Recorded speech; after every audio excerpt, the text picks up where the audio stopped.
Hi guys, so in this video we're going to be going through the most important questions that you should ask your real estate agent when you're going on all your property tours to find your dream property here. So the first question to ask is, how long has the property been on the market?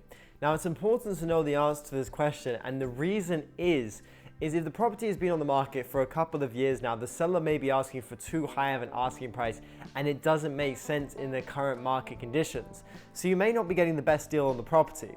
And there is also other reasons potentially to dig deeper into this, as there would have been plenty of buyers, I'm sure, that have come around to look at the property and they just haven't found a reason to purchase it. Maybe there is some underlying issue with it that we would need to dig in deeper and understand why that property is still on the market for 2 years now or even longer. So the second question is understanding the seller's motivation to sell the property. Now in most cases it's quite simple and it won't affect your decision to buy, such as they have a growing family, they may need more space, they may need to move closer to work, or they're running a little bit low on funds and they just need to sell the property because they need the money coming in. But there are some situations where you would need to know the motivations behind the seller selling the property, such as there may be a new development that's going to be constructed soon, there could be a lot of noise or that could obstruct the view, or there is a lot of upkeep to do with the property, so it costs a lot in gardening fees or maintenance or anything like that. So it's important to understand and have the answer to this question, because it will help you make an informed decision on whether you want to get stuck in with that property or not. Another question to ask is, how long have the sellers lived there? Now, the reason you should ask this question, and it's very, very important, is because if they haven't lived there for a very long time, something within the property or the neighborhood may have come up which is forcing them to get out of there. They might not like it, they might not like the property, there might be a nightmare situation, or the neighborhood is just really not for them. You should really understand their motivation for selling and be very apprehensive if they've only lived there for a year or just over a year or even less than a year. You should be very careful when moving into properties like this, because something in their life or in their lifestyle within that property has happened that is causing them to sell. So be careful when this is the situation. Now, following on from that question is, has the property repeatedly changed hands very frequently?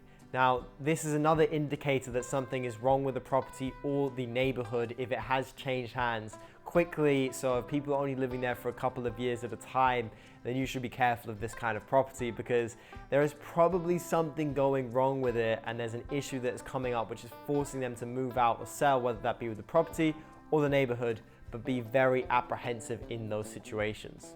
Hey guys, so we just created a free WhatsApp community. In the link below you can join it, where we'll be uploading news about Portugal directly to you and exclusive property opportunities, new releases onto the market, so you can snag up the best deals in Portugal and always be aware of what is going on. So you can join that in the link in the description below. I'll see you there. Back to the video. A very, very important question is, how safe is the neighborhood that you're going to move into? Now, you ask this question to your real estate agent, and you should also do research on your own. Of course, if you're working with us, we'll understand, we'll advise you the best way possible. We know pretty much all the neighborhoods and have statistics to back our decisions up and our explanations for why it is safe or why it isn't safe. But if you are working independently with a real estate agent, then definitely understand the safety of the neighborhood, as this is very, very important for the value of your property and also your overall life. Like, you do not want to be living in a neighborhood which could be slightly sketchy. Of course, Portugal overall is an incredibly safe country, but there are definitely more dangerous pockets and there are incredibly safe pockets within this country. Another question to make sure you have the answer to is, what are your neighbors going to be like? You should always know what your neighbors are going to be like, as they are going to be a big part of your life, whether they have incredibly noisy, loud dogs which are going to bark all day, or they're unbelievably friendly. It's important to know this, as it is a big factor for your overall enjoyment in life. If you have neighbors which are a massive pain, then that's just going to cause you a lot of stress and annoyance throughout the day, which is just a big, not worth it in my opinion. So make sure that you ask this question and that your real estate agent has the answer or will find out the answer from the owner and the seller of that property. Now, of course, a very obvious question, but are there any issues with the property that they know of and are aware of? You should, of course, know this because you don't want to get into a property blindsided by the fact it is riddled with tons of issues and problems. So make sure to ask this question and be very, very clear that you need to know the answer to this question to the best of their knowledge, that there are no issues with the property. And if there are any issues with the property, that you are fully aware of how much this will cost to fix. And what you can do is you can already put this as a contingency in the promissory contract when you go to purchase the property. So in the CPCV, which is the promissory contract, you can put a clause in there saying they have to fix this element of the property before you go through with the purchase, or the contract will be nullified and broken at that point. So you have those two options there, but always ask this question. Of course, it is quite an obvious and a prerequisite to basically all the other questions, but definitely always ask this one. So the next question is, when do the sellers have to move out? So you should just ask this question to understand the urgency of how much they want to sell. This can help you when you're putting in an offer on the property, because if they really want to move out, they already have another property that they've invested in, they've purchased, or they've already got a lease agreement with, then they'll want to move out very quickly, and therefore you may get a better deal on the property.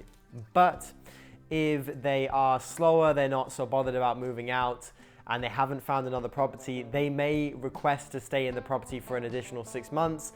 The deal may take longer to close, and that's another factor to keep in mind. If you have a lot of urgency and want to move very quickly, but the sellers don't have that same urgency and they would like to maybe even rent it from you for 6 months longer, this is very common here. So it's important to understand and have your expectations ready, dependent on what what's happening in that seller's life. So it's a good question to ask to understand for the negotiation process and for the logistics process on your side. Another one is always to ask if there has been any major renovations done on the property in recent years. Now, you should ask this question because planning permission is very difficult in Portugal, and you may be buying a property which is built illegally, or there is an extension to the property that is actually illegal, and you could run into some legal issues with this, and you may have to knock that extension down. Now, that would be a huge problem for you and also a big pain, because you don't want to have to do that, because that will impact the value of the property you just bought. So make sure to always ask if everything is completely on plan and legal, and if there has been any major renovations done, because this could be a great thing and it could also be a very, very worrisome thing in the long run. Now, the next question to ask is, how old is the property? Now, of course, all of us can fall in love with these old Portuguese properties that have their authentic, historic charm to them, but you can be getting into a big issue here, and you may even have to redo the whole property and many elements of it, because you may have an issue with the dampness and the humidity in there, or the old pipes, or any other problem that can come up and arise with older properties.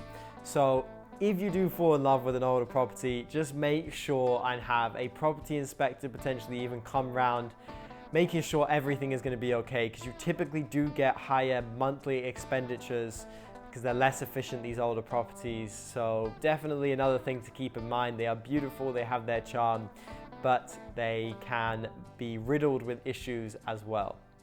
Now, a very important thing for most of the clients that we work with is the proximity to amenities within their neighborhood and the country. So how long is the drive to and how long is the walk to is a very important question to ask. So if you need to get to the shop, if you need to get to a metro station, if you're not driving here, you need to get to the train station, anything like this, you should always ask this question to be aware of how close everything is. Of course, you have Google Maps as well to kind of do your own research on this. So if you are interested in working with us, we are an exclusive buyer's agent here in Portugal, which represents you, the buyer, and solely you. So you can book a free call with us in the link in the description below. So I look forward to seeing you there, and I'll see you in the next video. Bye.